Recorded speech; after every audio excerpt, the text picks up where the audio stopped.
And when you're looking at a power model, just the general form of a power model looks like the following. It's y equals ax to the power of b. And so here the unknown is your base, x. You'll know the coefficient and you'll know the power. And when you enter this online, it's simply going to be ax to the power of, and you'll write whatever your the power is for that. All right, so once again, you have options of whether you want to use ti89 or Excel. And so if we look at the ti89 again, the steps are identical. First step, you access the data matrix editor.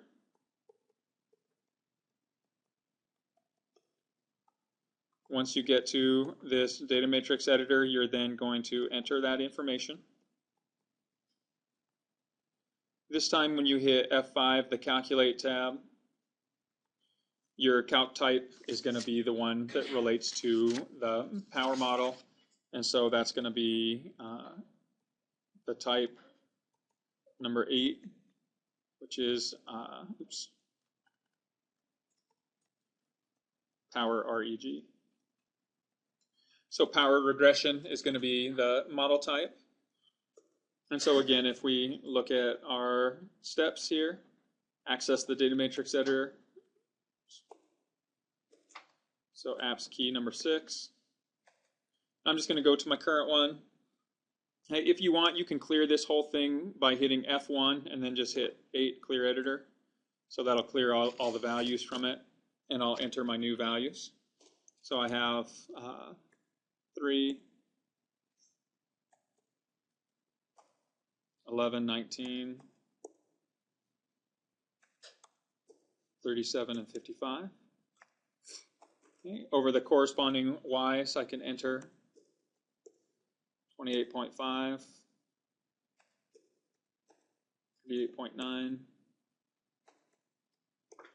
63.7, 97.8, and 180.5. All right, so there's all my data entered onto the calculator. I can now go to this F5 Calculate tab. This time I'm going to select Power Regression, number 8. Again, you can just type the number 8 too if you want.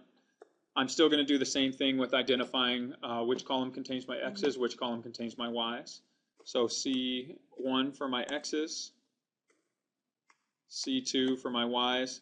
And once again, just in case I need to use that equation for anything else, I'm going to go ahead and store it to the Y editor. And when I do, I get my answer. Okay, so here I get my number 397.61, since I'm rounding to the nearest hundredth here.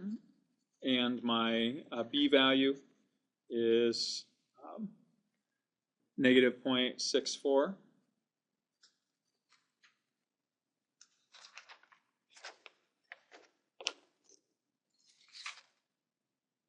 And so if I write those out, I get my form y equals 397.61 times x to the power of negative 0.64. And that would be my power function, my power model.